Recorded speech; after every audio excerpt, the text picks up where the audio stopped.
Ladies and gentlemen, boys and girls, hello and welcome to episode number 111 of the VK Bros, with the VK Bros, Jason and Alex Von Cannell, on a foggy Saturday morning heading into Brisbane. Are all the ones, are they good luck in Chinese culture? Or is it 11/11? I think, 11/11 Singles Day. I don't know, I thought 8s were just the lucky number. 8s are a lucky number, but I'm pretty sure 11/11 is Singles Day. Yeah, okay. 1111 is seen as a gateway number by various, Crystal people. yeah, that's alternative types. Yeah, interesting. Yeah, there you go. But no, very foggy heading into Brisbane this morning. It's actually quite cool because the city was shrouded in fog as I was driving on the highway. So you could only actually see 3 or 4 of the big buildings and everything else looked like it disappeared. That's actually planned by the government. We use that to build military bases under the fog. Is this like Wakanda? Forever. Yeah, Wakanda forever. Yeah, that's why you guys voted green. Brisbane forever. Anyway, what's been happening, Alex? I had a shocking day yesterday. I allocated a day to prepare my tax. I'm going to do my tax on Monday for last year's tax. Oh, me too. I actually booked in to get our tax return done. We are like sisters. Money. Yours won't be different because I'll have to pay money too. Anyway, mine's a little bit complicated. I've got a lot of stuff going on, but I had properly prepared myself at home to set up. Right, had a shower, had breakfast, had a shower, sat in front of the computer for an hour, and could not even find the first report that I used to do it. That's what you want. I was so frustrated. I was frustrated at myself. I'm like, why did I not leave myself breadcrumbs to find this the next time? Mm-hmm. Now, of course I did. Yeah. But I was just looking in the wrong place. And then once I found it, it was fine.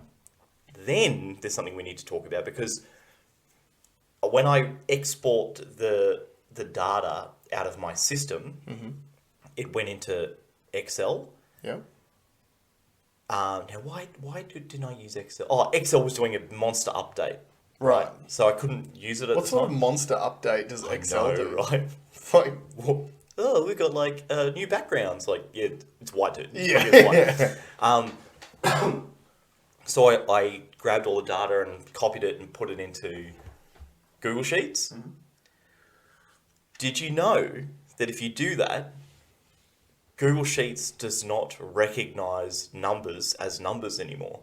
So you cannot use formula. So did it reformat them all as text or something? Yeah, but then I highlighted it all, went to format, changed it to number, then changed it to currency. Does nothing. Really? Does not recognize them. So I was having to copy and paste between the both things. And then I wanted a web version of it for when I go do my tax. So it ended up all back on Google Sheets. Ready to go. But yeah, they don't even recognize numbers. No one's talking about that racism. And I'd said it... These hashtag first world problems to start the show today. I'd said it to someone next door and they're like, oh, well, it's their program. They can do whatever they want with the language that they use. And I'm like, but it's a common language. A number is a common language. And to not recognise them as such is racist. Is racist. Is numerous. So Microsoft and Google, you guys need to come together. Come together. As two companies and recognise numbers for what they are. Not much. The only coming together that companies seem to do these days is when large companies make acquisitions of other companies and they just... it's not coming together, it's assimilation. There's a monster acquisition that's happening at the moment. Is there? Adobe, another one? Adobe is buying a company that does, I think it's for web creators to help make content. $20 billion. Really? Yeah, I've never heard of the company before. Never heard of it. So you can't remember the company name at all? No. No. But that's a monster. 20 bill. Yeah, that's huge. That's big dog money. So, yeah, but I finally got... I'm 80% of the way there. And I think I can bang out the rest on Monday morning. Nice. Have fun with that. Yeah. How's yours? It's one of those weeks when both the kids are sick. You can probably hear my voice is a little bit croaky as well, but I'm on the up today. I've had it's just head cold or something like that. It's probably COVID because it's not that bad. But the kids are getting better now. yeah, just been in one of those weeks. Amanda's gone back to work a little bit more this week, so she's sort of getting back into it now at school holidays. So now she's got some time off. Now she's back out of it. Yeah, so I spent some quality time at home with Jakey boy this week, which was good. Made me think about something interesting, because he's almost 6 months old. He'll be 6 months old this month. No, he is 6 months old. Anyway, neither here nor there. And he's really, really trying hard to get up onto his knees and crawl around. Right. Like he's just at that pre-crawling stage at the moment. And it's like every day he struggles with it, and it's hard. Like you can tell he's got no muscle development or anything like that. He's got this big old melon bowling ball head that he's like lying down his front trying to like hold his head up, and you can tell how tough it is, and he's like screaming and stuff because it's difficult and it's frustrating and whatever, but he just keeps going back to it. It's like obviously an instinctual thing where they just force themselves to go through this pain to be able to achieve something that they know they need to do. And it really made me reflect this week and go, when do we stop doing that? When in life do we stop putting ourselves through the pain to try to learn to do something that is probably good for us all, that would benefit us? So I have this conversation with a lot of people in my network, because I dead set think that's a mindset thing. A lot of people just want to avoid the things that they don't like. Yeah. And I've always had the opinion of like, no, the stuff that you're bad at is usually... Sorry, the stuff that you hate is usually stuff that you're bad at. Yep. If you get good at it, you'll like it. That's right. So do it more. That's right. Do it more. Practice it. So in the gym next door, one of the... Build confidence in that thing, whatever that thing is. The Could be doing your taxes or Excel spreadsheets. Yeah, well, but I said, okay, it's not my strong suit, but I'm going to get in there. I'm going to create the space for me to succeed in that space, and I did. Yeah. Right, but it sucked, but I got it, and then now I've also set it up to make it easier for next time. But in the gym next door, one of the moves I hate the most is like plate push. When we're doing conditioning sessions, You're not used to pushing the plate away from you, like. You're normally pulling plates towards yourself. Well, usually the plate I'm pushing away is much lighter than the one that I'm pulling. And it's just a movement that my body hates. Right. So guess what? Yeah, you gotta do That's the one that I do. So Yeah. when there's an option, you get on the assault bike or you can do that, I'm like, all right, I'll do plate push. And I just try, and it sucks. And I don't do, like, if we're doing races and stuff, I know I'm keeping lagging the team behind. But I know for me, I need to keep doing it. Yeah. Same with the reading. I used to have when I was in corporate world, there was a perception around me that I was a skimmer of information, and that was true. Yeah. But it became my identity. Yeah. So what I then did is like, okay, I don't want this to be me, and I can see some examples, signing an employment contract with a clause in it. Yeah, I was going to say, do you want to... That was a joke. Do you want to tell the punters what that is for any new viewers had who a haven't boss heard that story? Had a boss that knew that I didn't read stuff, so when I re-signed back with him, put a clause in there that said I wasn't allowed to drive dangerous, fast or furiously, and I was on like a 2-year... Probation. Yeah, as a joke, and I signed it, because I didn't read it. Gotcha. So after that, I was like, okay, no, this could actually be a real problem of mine. So that's something that I need to get good at now. Do you want to talk about the times, because you are good at that stuff, but do you want to talk about the times that I even surpassed your skill at it and actually helped you out? I can't remember those. Remember that Eagers messages that would come out?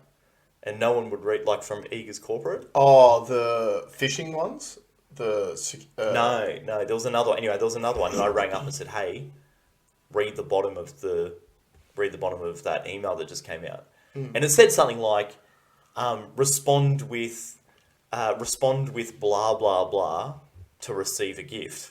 Right. Because I was testing to see whether their communication was helpful or not. Anyway, so...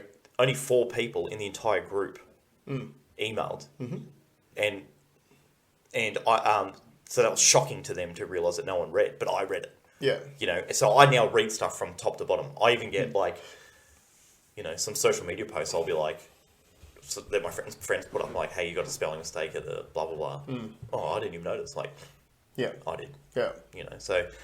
Look, it's an important skill to have, and what I would say about the Eagers thing is that if only 4 people in that whole organisation read it, their communications are ineffective. Oh, totally, totally. Yeah. And they knew that. They knew that. But it was a great yardstick to... Yeah, great way of checking it out. Well, and for me, I was like, that kind of solidified the fact that I'm not that person anymore. I am someone that reads things to a high level now and have a high level of understanding of the things that I read. So, So think about that in your life. Like, what weaknesses do you have that you just allow to sit there because you have a feeling that you can't change? Like, we grew up in a time where people used to use that saying, "Oh, you can't teach an old dog new tricks," and that's incorrect. You can absolutely teach old dogs. It's the best thing you can do for an old dog. That's right. And I mean, like, I look at like an example of me pushing through difficulty was when I first started landscaping in December last year. Middle of summer, the first couple of days that I worked there, I think the first day was pretty easy, and then the next day we did this massive garden clear out on this huge block. And I pretty much spent the whole day just dragging logs and stuff up a hill to a green waste bin. And I was wrecked that night. Absolutely wrecked. And my in-laws were coming over for dinner. And like I was like laid out on the couch, had like heat stroke and just felt like garbage. And my sister-in-law was like, you don't have to do that, right? Like you can go and do something else. I'm like, no, I just know that if I do this for 3 weeks, it'll get easier. Yeah. And now I can just smash out days and, it's fine because my body got used to it and you build up that sort of resilience to it. Well, that's the answer. I mean, she's answered it. It's choice is the problem. Yes. The choice not to do it. Yeah. The choice to avoid anything hard. Yeah. And that's the thing, like what I've become so aware of since having kids is we're not born making those choices. At some point we start choosing the easy way out. And I don't exactly know when that point is, and it'd be really, really interesting to find out. I think a lot of it possibly comes down to, I guess, obviously how you were raised. But at some point we start choosing the easy way out. And as a parent who's inherently mindful of trying to instill things like resilience and not ambition, but resilience is probably the big one. Like turning up every single time, even though things aren't going well, just keep on turning up. And persistence and making your weaknesses into strengths. I'm just hyper mindful of like, okay, my language, like when I'm talking to the kids about something, am I speaking about it in a way which discourages them from continuing to do that? All those sorts of things. So yeah, just a interesting little thought bubble pop. It's an interesting marker of that is when people say, I can't do that. And it's like, well, no, it's not that you can't. Yeah. It's that you haven't put any effort into trying yet. And if you did, you would get a result out of it. Yeah. So it was like when we went, let me nerd out for a second because I didn't talk about my racing last week, did I? I can't remember. No, because I went on Sunday. Yeah. So for long-standing listeners, thank you. You'll know that... For new listeners, subscribe to the channel now. And we have a bet that is only becoming... Well, we will only know about in 2035. So if you subscribe now, you won't miss the thrilling conclusion to that bet. Yeah. When I bought a race car last year, a new one, that wasn't as expensive as my previous one, so I could drive felt like I could drive it harder. And I made the mistake. It was a heavily modified. It's a 8.6 it's got like $30,000 worth of mods to it. I just bought it as all done. Yeah. Anyway, it has this massive wing on the back, and it just reminded me of like the year 2004 at Broady Car Park on the Gold Coast, like those car meets, like what you see in Fast and Furious 1, like the first one. Yeah. So I took the wing off because I was like, oh, the wing's not going to do anything. Anyway, shocking around, like 20 or 30 kilometers an hour down on the main straight, like through the kink on the main straight. Then Compared to the old car, or the other car. The other car, yeah. I used to be like 90% throttle across the top of the track, and I was at like 40% throttle. Like it's just so bad.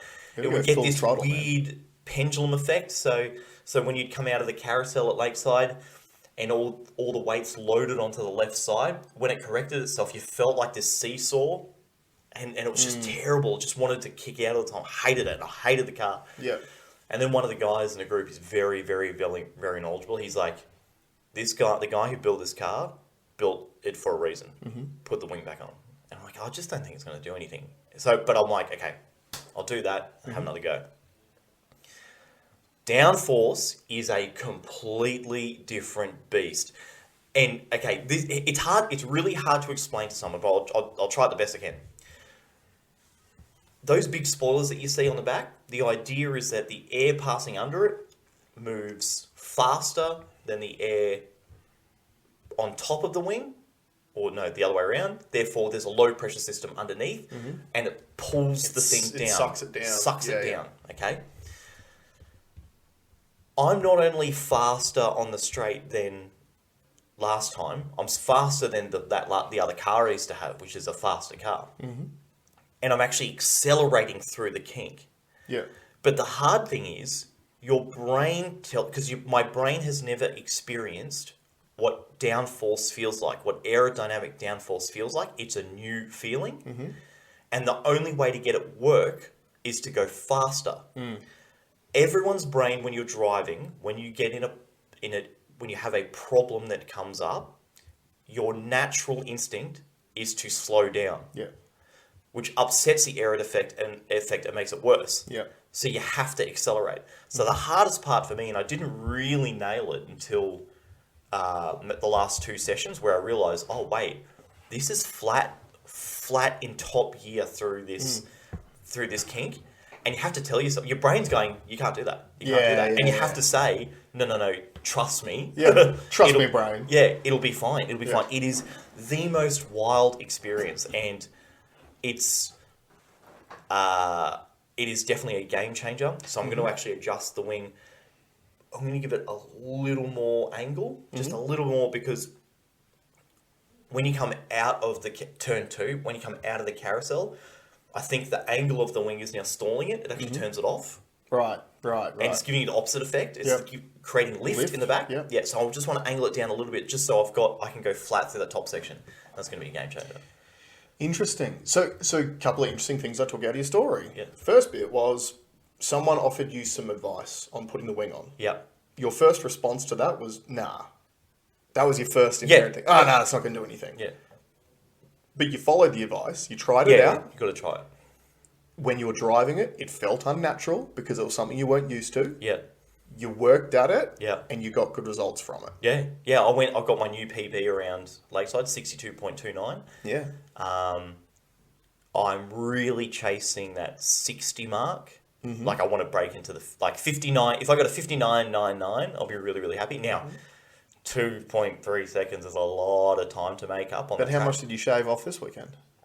Quarter of a second. Quarter of a second. Only a quarter. Okay. But in saying that, if I can nail the back section, I think there's like a second there. And this is the other thing that I wanted to. So then, one of the guys listens to this. There's 3 of us that were on track. 2 of us disseminate each corner and each line into each corner, and talk about the best ways to get in, where to brake, where to get out. One person's pretty fixed in their ways. Right. That person's the slowest. Yeah. So there's a couple of different lines that I want to try. His line coming onto the straight is going to get me more speed, and there I can take more advantage of the aero effect. So yeah, there's a pathway to a faster lap. Yeah, and just note on that, having a fixed mindset when it comes to racing, especially racing lines, unless you're changing a variable, you're not going to improve. Correct. So unless you change the car, or you change the setup of the car, or you change a line, or how you approach something, you're not going to improve your times. Yeah. So to me, that seems like the most counterintuitive thing ever to have a fixed mindset set at. Yeah. So you've got to just try something new. And the thing is, like, just trying something new every time doesn't mean it's going to benefit you every single time. But at least you'll know. Well, that's the thing with racing too, because you've got a limited time to make the adjustments. You have to sort of act on the fly to understand if that was... You kind of do it by feel. The only input that I have is I have my phone set up, like it's mounted with a track telemetry, but I've got it set so it's got very minimal distraction on it. Yeah. But it will just show me green when I'm on a faster sector, or red when when I'm being slower. Right. So if I want to test something, if I want to say, okay, I'm going to change my brake marker to that spot there, and when I come out of it, I just want to see in my peripherals, is it green or is it red? Okay, and then you have to remember, okay, well that didn't work. Revert back to the previous one. So there's a lot of stuff going on, and I do burn some laps because I'm testing. But I'm really hunting for that ultimate lap, so I've got to accumulate as much data as I can, to try and get it. So. Yeah, for sure. All right, something I wanted to talk about today briefly was obviously we mentioned last week the unfortunate passing of Queen Elizabeth, and the media airwaves just being completely filled with it. And one of the things that I've become a little bit hypersensitive to over the last few years is when there is some form of dominating story in the headlines, what is the things that we're missing in the noise? What gets slid through? Yeah, and I just thought I'd do a quick little... I'll just give you the headlines, and then maybe we can go through and discuss any of the things that I've picked up that you might be more interested in. So, here are some of the things that have happened whilst we've been speaking about the Queen, or mourning the Queen. Let's show some respect. Number one, Bill Gates buys 2,100 more acres of farmland. Right. So I think I can't remember the exact numbers, but he already had like 210,000 acres or something like that. Was already the largest private farmland owner in America, and has just bought another 2,100 more acres in a time of global food crisis. Is he pro big pharma or big pharma? Ooh. Two, there's been a little bit of noise around about 9/11 and a lot of false flag narrative, or just people not believing the mainstream story. That's an interesting one. I had some thoughts about this. This has been the first year, I think, that something bigger has happened than the memory of that event. Right. And maybe it's because of that undercurrent has now come to the surface, because on PBD they showed that the New York Times on 9/11 didn't even mention it. Not like even the New York Times. So, and that's a pretty significant event there. So maybe that's because of that reason. I definitely get the feeling like a lot of the sentiment is coming from the fact that I think people are realizing that jet fuel doesn't melt steel beams. Well, let's not get too far into it. But no, what I think is like the Americans, citizens, I think they're starting to realize that a lot of the things that they were fed to justify sending money to Ukraine doesn't really add up. And now it's front of mind that potentially the American government might lie to its people about conflicts. So I think people are sort of joining the two. Did you see the Live Golf trophy?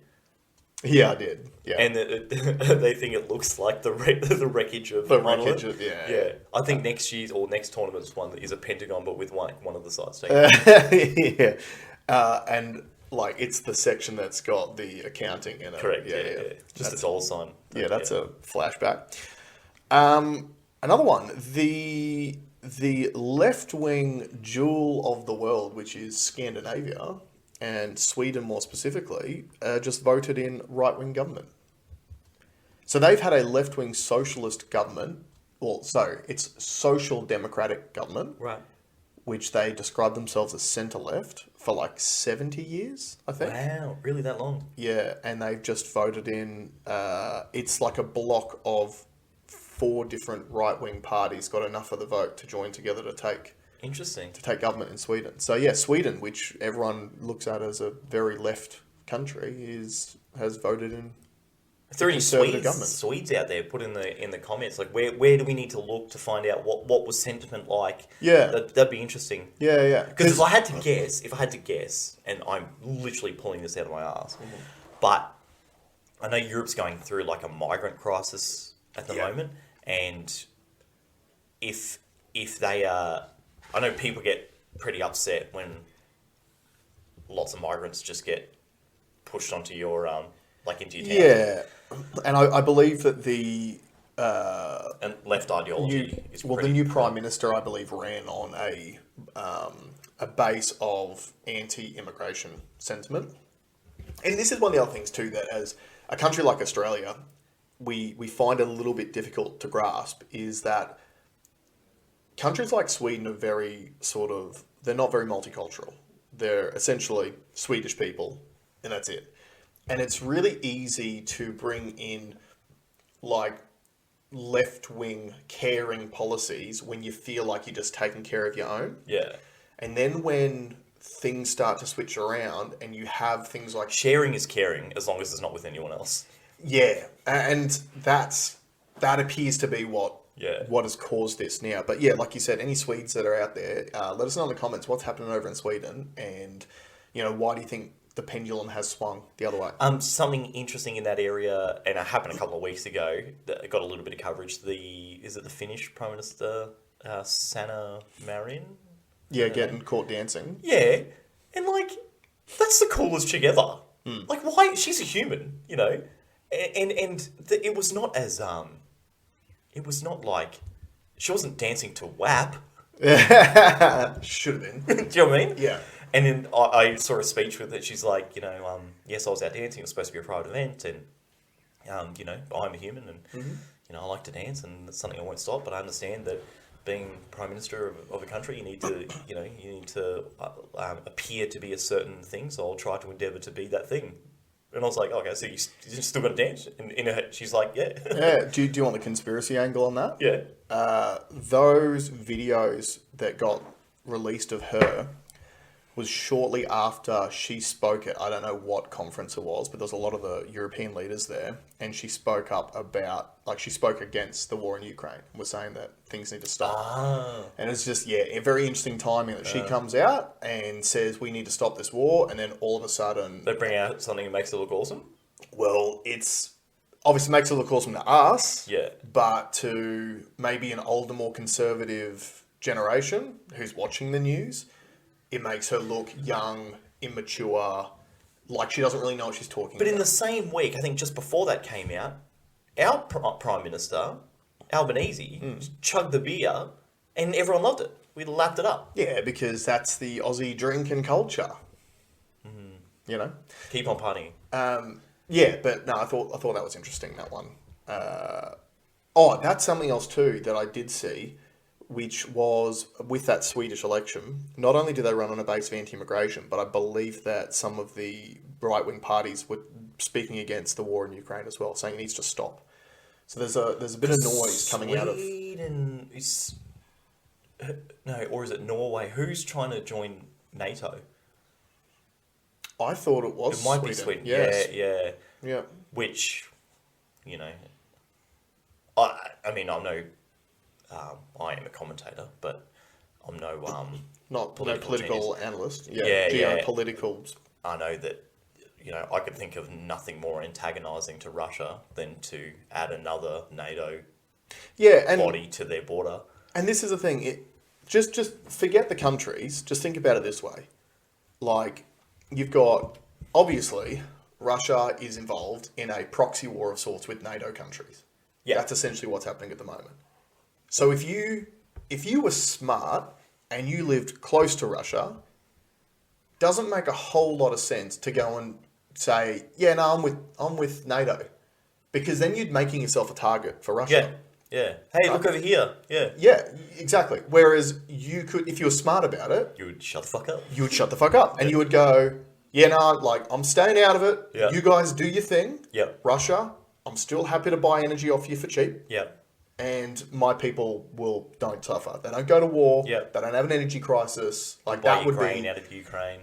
Yeah. We're happy to still buy. Yeah. So that to me would be the smart play. So it'll be interesting too if maybe that's one of the reasons why the government's shifted. Maybe the Social Democrats are talking about joining NATO, and the people didn't want it. I don't know. So yeah, it'd be interesting to do a little bit more research into that. Next story. The Lancet Medical Journal had a COVID-19 commission report come out and said a few very interesting things in it. Namely being that they don't rule out lab leak, So nothing has ever been confirmed, And 100%, ever will, but yeah. or ever will. But they not only haven't ruled out lab leak, but they haven't ruled out lab leak from an American lab either. Where's the Lancet from? America. Okay, interesting. And anyway, I can imagine China going, we both did this. We've taken the brunt for a little bit. Now it's your turn. maybe Yeah. that's part of it. Because We're in this together. yeah, well, they were working together with American scientists, like On America. gain of function research. America funded it, yeah. So, gain of function is something that has come out to be 100% confirmed. That was said in the Lancet as well. They've said without a shadow of a doubt that this research was taking place beforehand. Yeah. One of the other things that they spoke about was how absolutely ludicrous it is that the National Institutes of Health blocks all of this information, only releases any information on it when Freedom of Information Act requests are put in through the courts, and even when they do release stuff, it's all heavily redacted. Yeah. So, getting back to it, National Institutes of Health, publicly funded body, supposed to serve the people, and just make with the info. What are you hiding? There could be nothing wrong. Yeah. Just show us. Yeah. Anyway, I thought that was very interesting. Oh, no, we redacted that part because it was really boring. Yeah, it's just too boring. It Yeah. just doesn't make good reading. So we Yeah. left it black just to leave a little bit of mystery. Yeah. Make it a bit more exciting. And just the other thing that I just briefly thought of, which is not really a story, but in Australia, are we even talking about monkeypox anymore? Is monkeypox a thing? I know they've changed it to MPX because it needed a new marketing rebrand, because that's what you do with diseases. You rebrand them when they're not having the effect that you want. Well, MPX sounds like a stock ticker. Yeah, it does. MPX.ASX. Yeah. But yeah, have you heard anything about monkeypox? No. So it was declared a disease of international concern or whatever by the WHO. I think we've had 130 cases or something in Australia, just from a brief look. The majority of which in Melbourne. Makes sense. Yeah, right. It's the gayest city in Australia. But we don't talk about it anymore. I think our government bought 400 and something thousand vaccines for it. 400,000? Yeah. Isn't there 30 people with it? Well, I think there's been about 100 cases or something like that. But yeah, anyway, as I've said before, we create a crisis, it justifies the spending of public money, and then the crisis goes away all of a sudden, which appears to be what has happened here. So were there any of those news items that you wanted to discuss a little bit more? No, they're not. Look, I was thinking there was going to be some real dark, policy or something that was rammed through. But it hasn't really happened. It's not as... Sorry, 450,000 doses of the new third generation monkeypox virus vaccine by Bavarian Nordic. So yeah, 450,000 doses.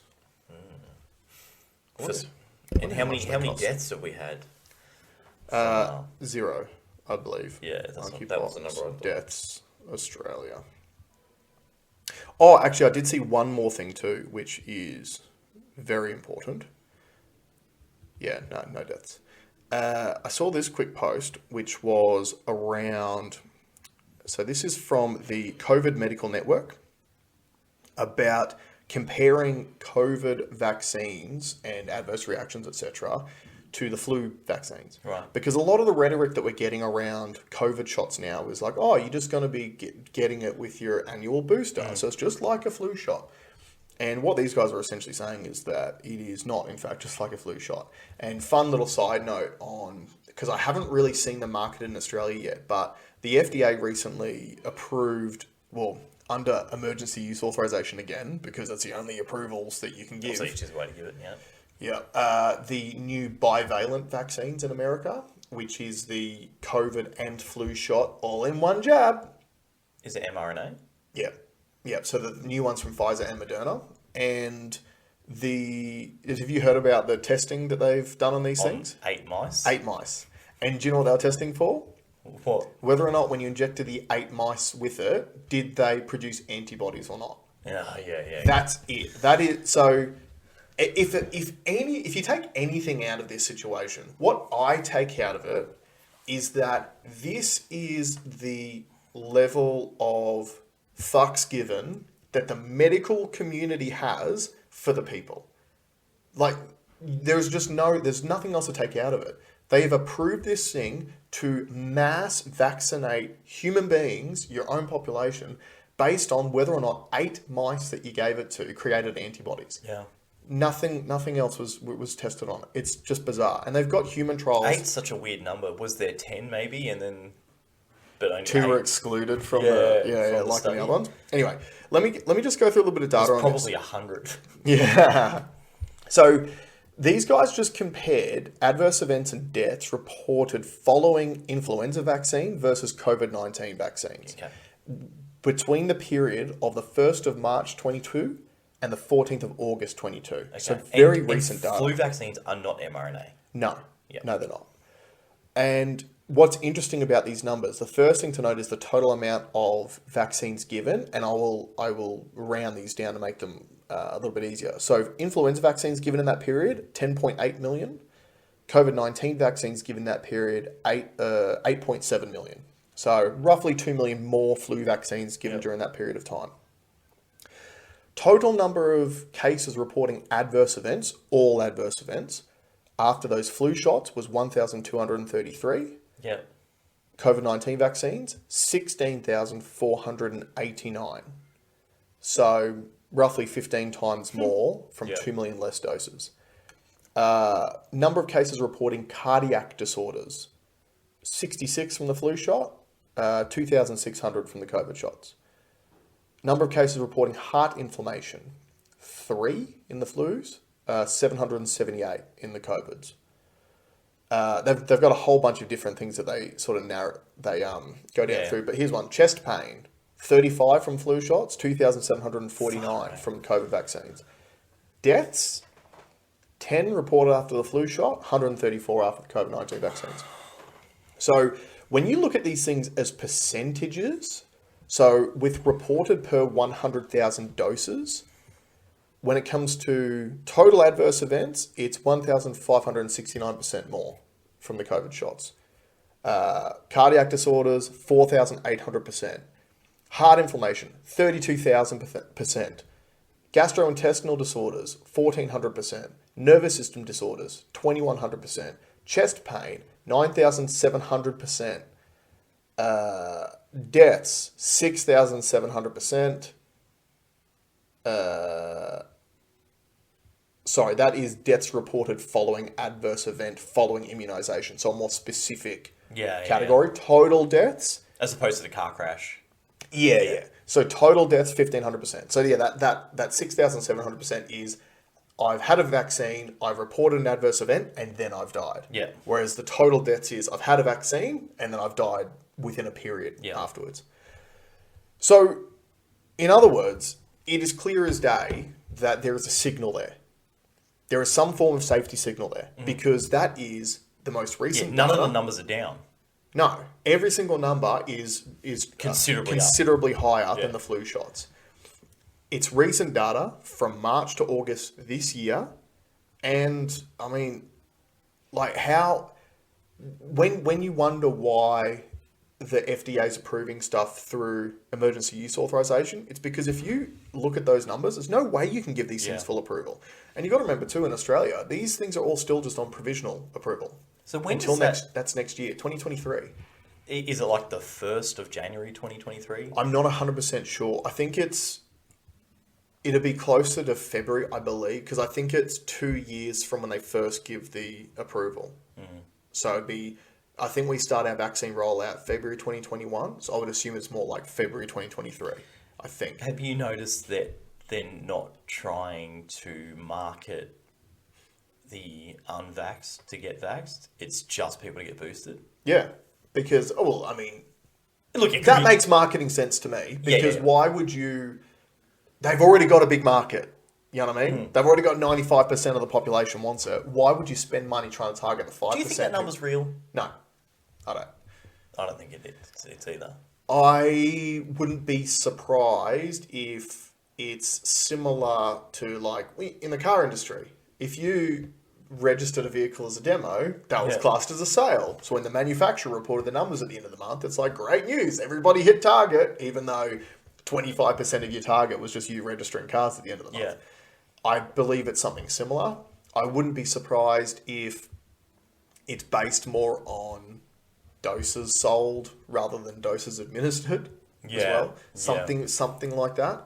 But I definitely think that with all of the stuff that we've seen in recent times about the nudge units and this behavioural psychology that every government around the world is investing in at the moment, because they're putting more effort in. They know that just telling you to do something, you're not going to do it. Yeah. Convincing you to do something is far more powerful. I just know that early on in the rollout, when we're getting the numbers every single day of this many people got their vaccines, we're at this percentage of coverage and blah, blah, blah, blah, blah, blah. I definitely think that at least those numbers were inflated early on to try to give the impression that everyone was rushing out the door to do it. Yeah, because it's not my... Now, we are... Oh, and just by the way, before any of the naysayers come out and go, where'd you get the data from? It's from... I believe they pulled their data from the Australian Bureau of Statistics. Just an FYI. Yeah. I guess our age group was probably the one that was probably the least, would you say is the least vax group, but also the highest adverse event risk. Yeah. A lot of studies have come out which have shown, particularly around the mRNA shots, that men under 40 have the highest adverse event rate. Yeah. Men under 40. So it doesn't seem to affect women as much. I've got no idea what the reason for the difference is. I would assume that maybe it's got something to do with testosterone levels, just purely based on the fact that higher adverse event rate doesn't appear to be the same in children. So the only difference between, so when you've got men essentially between the ages of like 16 and 40, that's when you're at peak testosterone. Well, not peak, you're at peak like 16 to 25, but you've still got relatively high levels of testosterone in your system. It starts to drop off after you get a little bit older. It also, you don't have it when you're a young child either. So that, to me, is the only real key difference between those groups. Like men under 40, biggest adverse events. And also, it just... when you look at those percentages, we don't talk about risk reward. We've never spoken about risk reward. When I say we, I mean the Australian government, the health authorities, the doctors, the people putting the information out there. It has all literally been around, if you don't get the vaccine, you're going to die. Well, no, I would say that there was a period where they said risk reward, and it was...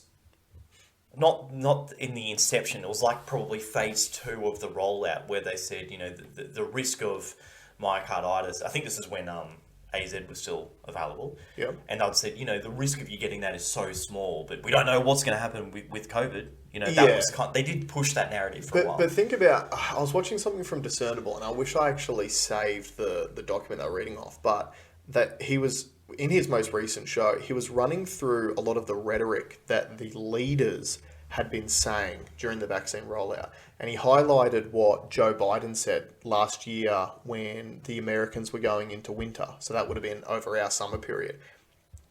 And remember, the White House put out that press release, which was like, if you have chosen not to be unvaccinated, you are in for a winter of severe illness and death, and something along the lines of like, and not only the people that you kill, but the hospital beds that you take up, which you take. So there's all this rhetoric, and he literally went through all the leaders. Like he started with like Emmanuel Macron from France, talking about how literally we need to target the unvaccinated. We need to piss them off until they comply. And he went leader. And not like those are the people that we elected to run our lives, essentially, to help us, to facilitate us, to serve us. And they just othered the unvaccinated. So that's what's interesting about the Swedish political change. Yeah. Because they handled it the opposite to the rest of the Western world. Yeah. Yet they've been voted out. Yeah. Look, I think that when look, and this is just me pulling stuff out of my bum, they handled it completely differently. Therefore, COVID wasn't as big a deal over there as it was here or in other Western countries. So I don't think that was the key issue front of mind for voters. Whereas like when Victoria goes to vote in November, I think COVID, and more specifically COVID mitigation measures like the lockdowns, all that sort of stuff, I think that stuff will be front of mind when people go to the polls. It's whatever's most affecting you at the time. And I think for Sweden, it's immigration, because they don't want people coming in and It could be. We being should. put up. Or maybe it's also because it's a socialist left, like centre left. I say socialist, that it's like I'm trying to say they're communists. They're not.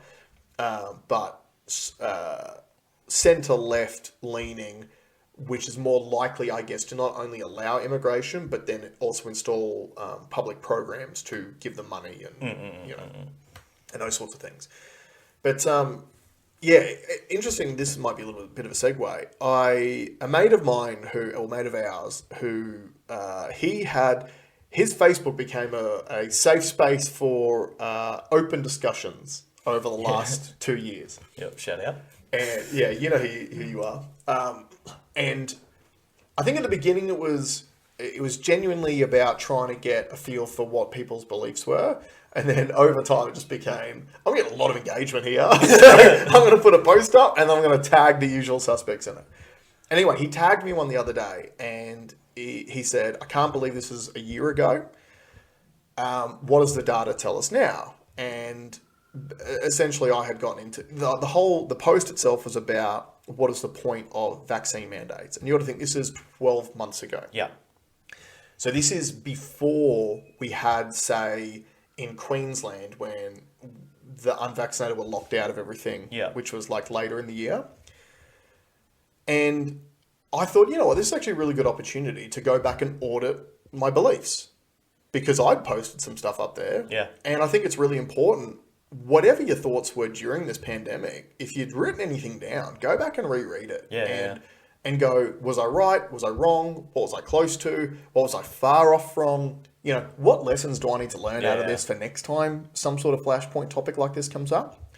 So I actually, I screenshotted, I had 3 points that I made on this post. Yeah, and what was the date of the post, you know? Well, this was on Tuesday. And it was a memory that popped up, so it was exactly 12 months. So it was exactly 12 months. So it was the 13th of September last year. Yeah. So I said this. There's so many parts to this, but there are 3 key points for me. Number 1, the vaccine does not stop spread. Therefore, forcing vaccination to keep others safe is unscientific. As people pick up on this fact, the narrative is shifting to, in quotes, it keeps people safe by freeing up hospital beds. Fine, if we want to free up hospital beds, we could make alcohol, cigarettes, and fast food illegal tomorrow and free up the majority of beds. That was my first point. I think that the vaccine not stopping spread has largely been proven during that period of time. Number 2. They called them breakthrough infections at the start. Yeah, remember that? We used to call them breakthroughs. Yeah. What was that meme? It's like, I just got my fourth booster, so now I only got COVID twice this year. Yeah. 2, the federal government is unable to bring in vaccine passports themselves, as is against the Constitution. So to circumvent this, they're giving all the tools to the states so they can restrict their own citizens' movements. They're also putting social pressure on businesses to put peer pressure on their customers, friends and family to comply, but these are not laws yet.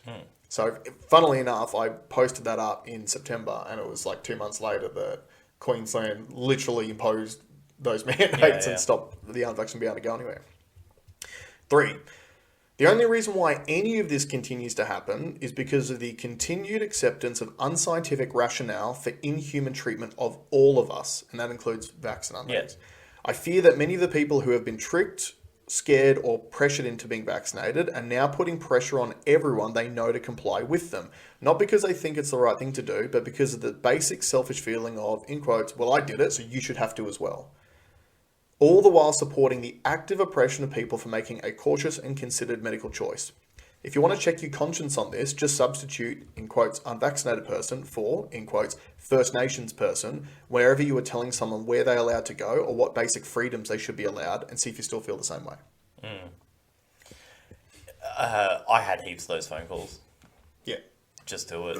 We all did it. It's fine. Yeah. Yeah.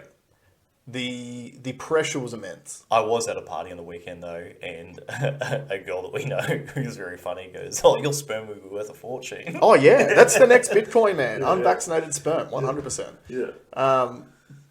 But look, all in all, I look back at that and I go, I feel like my views were pretty accurate at the time. And not because you got to think that. So the argument that went on from there was people arguing back against me, saying that the vaccine does stop spread and blah blah blah blah blah. Yeah. So it was heavy. It was full on back and forth. And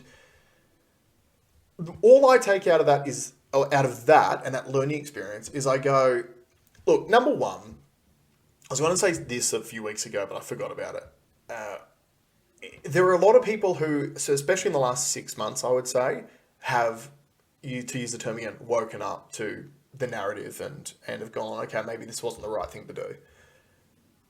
And the natural inclination for a lot of people is to look back in hindsight and go, okay, who did I listen to who got it so wrong?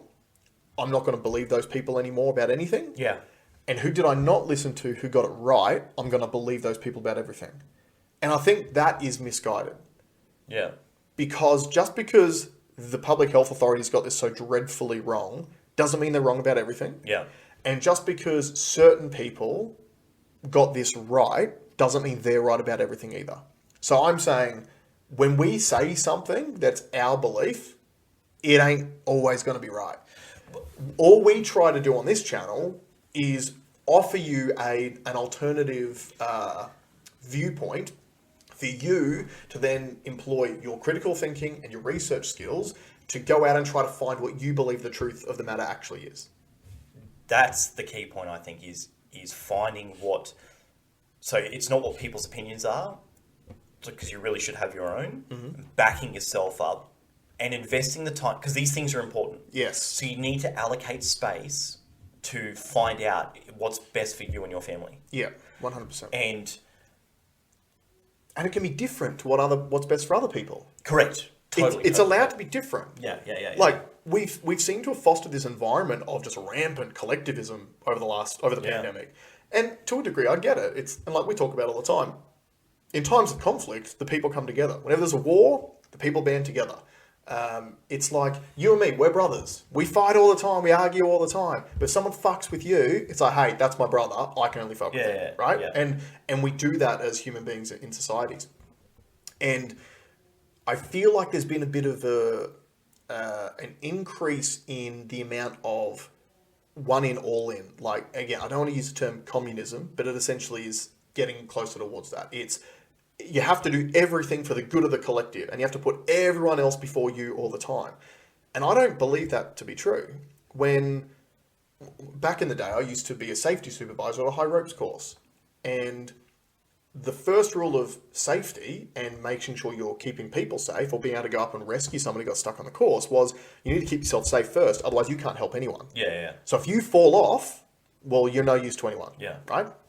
And I believe that is the case in life. If you want to help the collective group, get your own house in order first, so from a position of strength, you can then go out and help others. Absolutely. But if you don't have your shit together, you are no use to anyone. Yeah.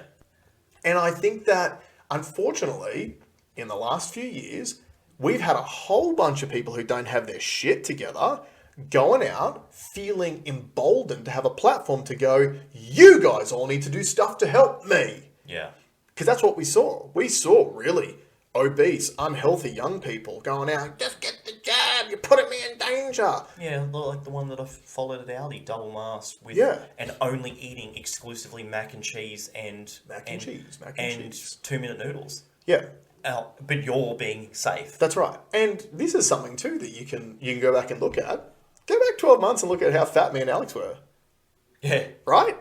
Yeah. We said during the time that we go, okay, we don't want to take the jab.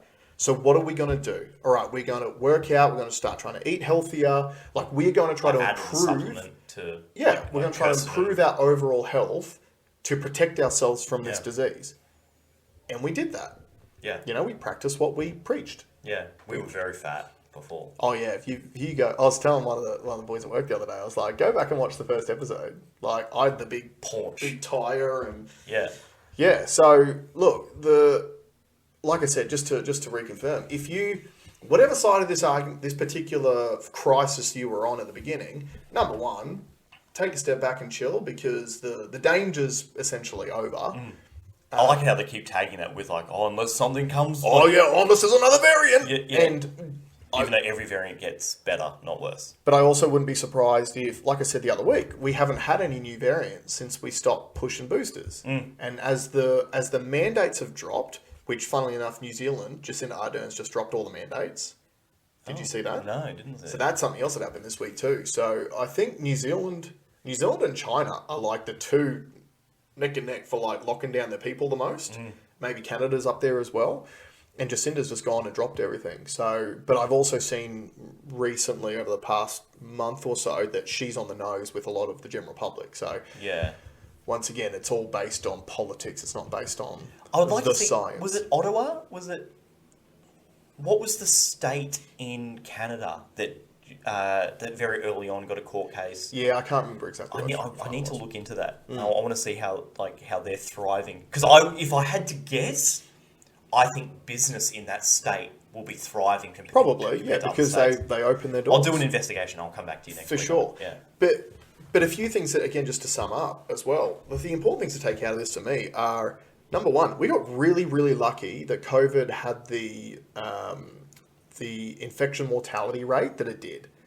If this was a disease like Ebola, which I think is like 30% mortality rate, Yep. our public health apparatus completely fucked this up. Yeah. Completely. And you can say as much as you want that, oh no, the deaths were really low, it's because we did all these things. No, the deaths are low because COVID's not that bad. Yeah. I've had it twice. Yeah. Right? It's not that bad. Yeah. It just, we know the groups that it targets. But our public health apparatus completely fucked this up. Yep. Not the adverse events. The increasing excess mortality rate is massively concerning. That's going to develop over time, I think. Yes. Yeah. And again, that just shows the public health apparatus completely fucked this up. Yeah. Blind compliance fucked it up. Yeah. Blind compliance was...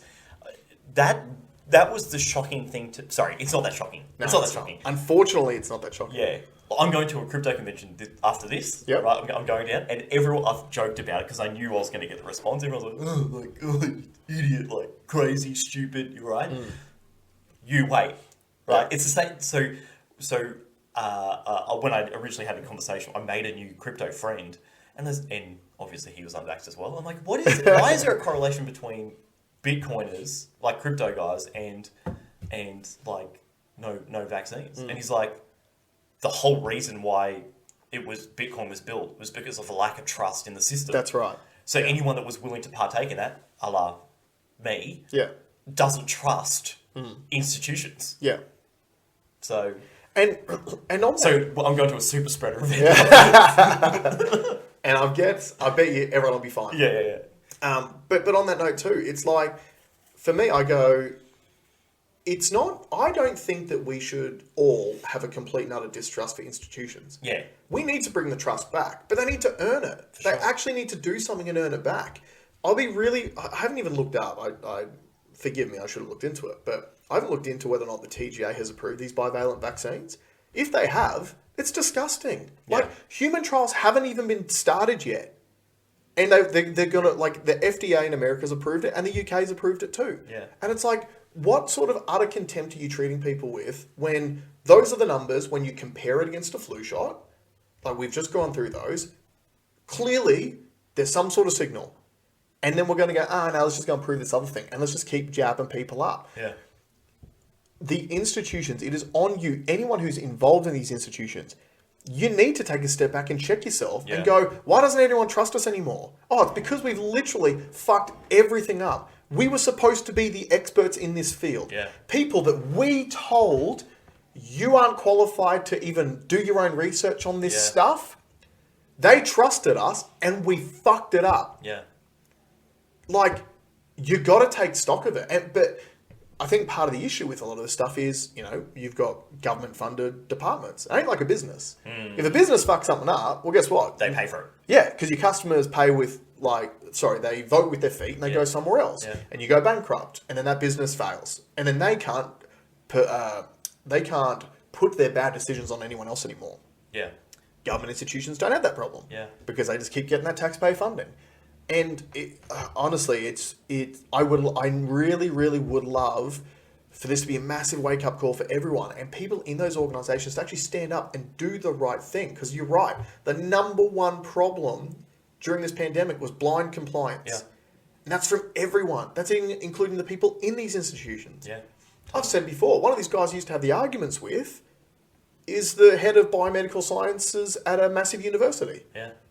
Go back and look at that stuff from 12 months ago. I'm not going to out the guy. Yeah. He was wrong. He was wrong. And he was, obviously, he runs the courses at that university. So training a new bunch of people Yeah. with an attitude that is not about trying to find the right thing. It's That's just trying to right. push a thing. It's push a thing. And not even realizing that you've been tricked by the pharmaceutical companies to sell their products for them. Yeah, yeah. Regardless of the result. Yeah. Crazy. So Crazy. we got to take the power back. Yeah. We have to take the power back. I encourage all of you to don't blindly trust anyone. Don't trust us. Don't trust the institutions. Don't trust the TV. Don't trust the influencers that you see on the internet. Listen to everyone. Take in all of it. Take in all the information. The FBI guy that was on PBD the other week, he said a really good point, which was when he hears a news story that he thinks doesn't pass the sniff tests, he takes the left-wing angle and the right-wing angle, and whatever overlaps in the middle, that's probably the stuff that's true. Yeah. And the stuff that doesn't overlap requires further investigation. Yeah. Like have a method to be able to figure out and see the forest from the trees. Yeah, for sure. Yeah. On that note, thanks for joining us, guys. See you next week. We'll see you next week.